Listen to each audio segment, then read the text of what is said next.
So, I'd like to share with you a little video clip that was basically an experiment based on predisposition. Let me set the stage for you. We are shooting the Skeptologist pilot episode down in the lowermost level of the Queen Mary ship in Long Beach. Now, legend goes, according to the paranormal folks in that area, that there's a ghost named Henry.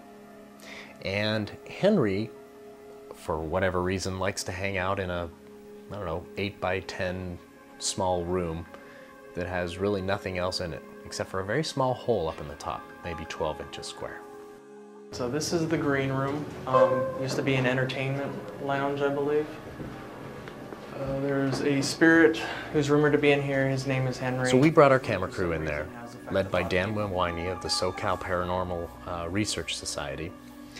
Our camera crew was joined by Phil Plate and Michelle Thaler. Michelle had the forward-looking infrared camera, and she was looking at everything from a standpoint of heat. Sometimes when we ask things happen. Henry, if you're here, you want to say something? We spent a good 15 minutes or so in this room.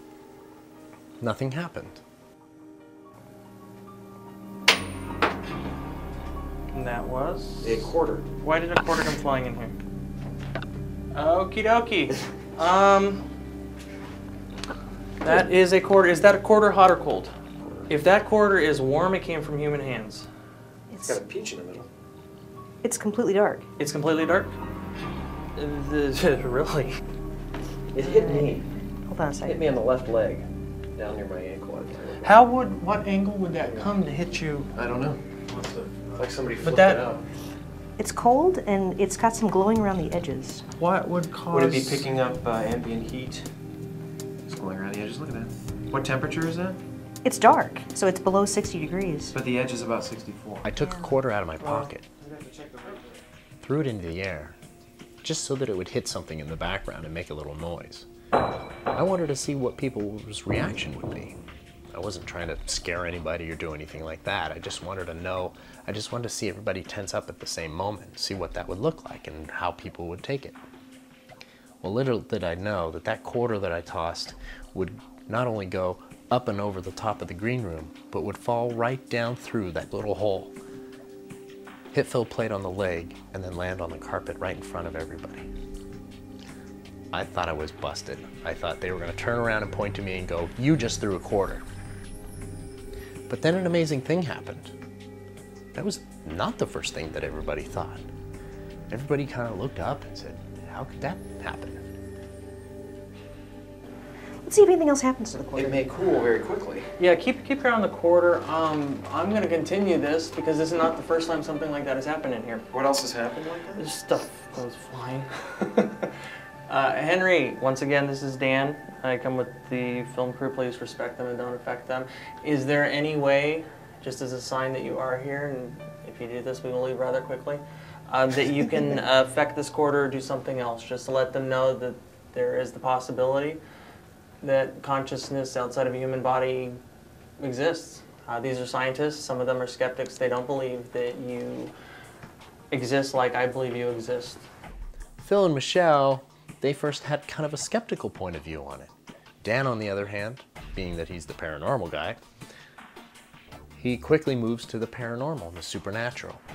So it's hard to say what might have happened. That might have slipped out of somebody's pocket. You know, my other question, though, is where would you have to be to knock a quarter through this hole at a trajectory where it would hit you in the leg? It did hit me. That would almost have to be straight down from where you were standing pretty much there, correct?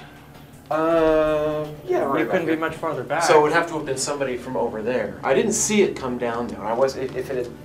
The thing is, if it had come from that hole, I think I would have seen it come through right through my field of view, Okay. right where it hit. Can we so get it's almost as if it came from over here. Can like we one get of the these guys. thermal? I'm sorry, that came from my pocket. Can we get the thermal? I threw the quarter. I wanted to see what happened.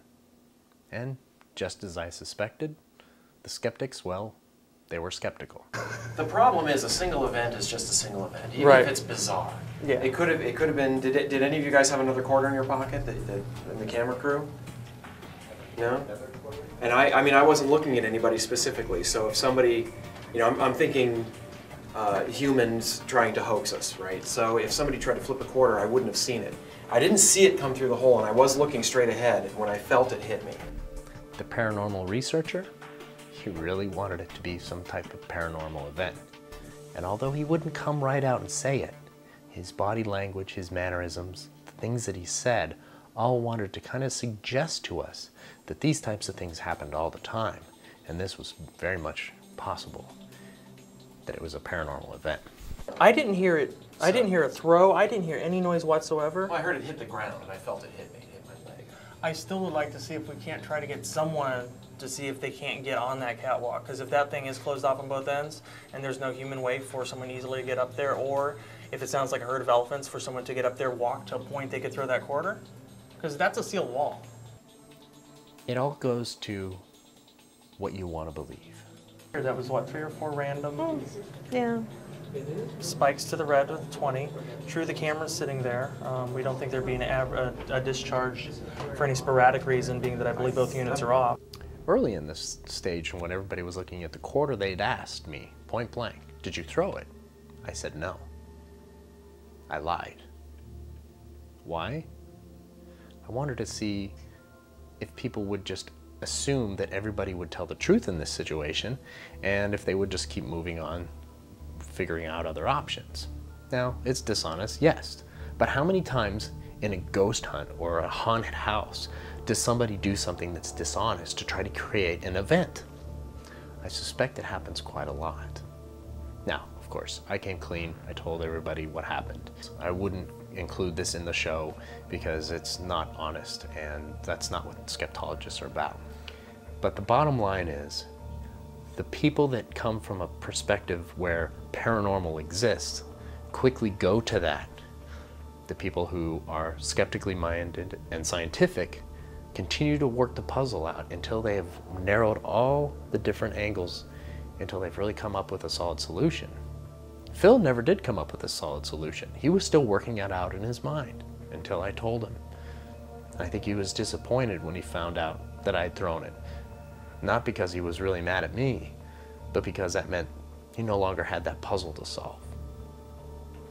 My time with the crew and the cast of the Skeptologists was really fun. And I probably won't be throwing any more quarters around the set. That's not what we're doing. It was one of those things that I wanted to see what happened. It was interesting.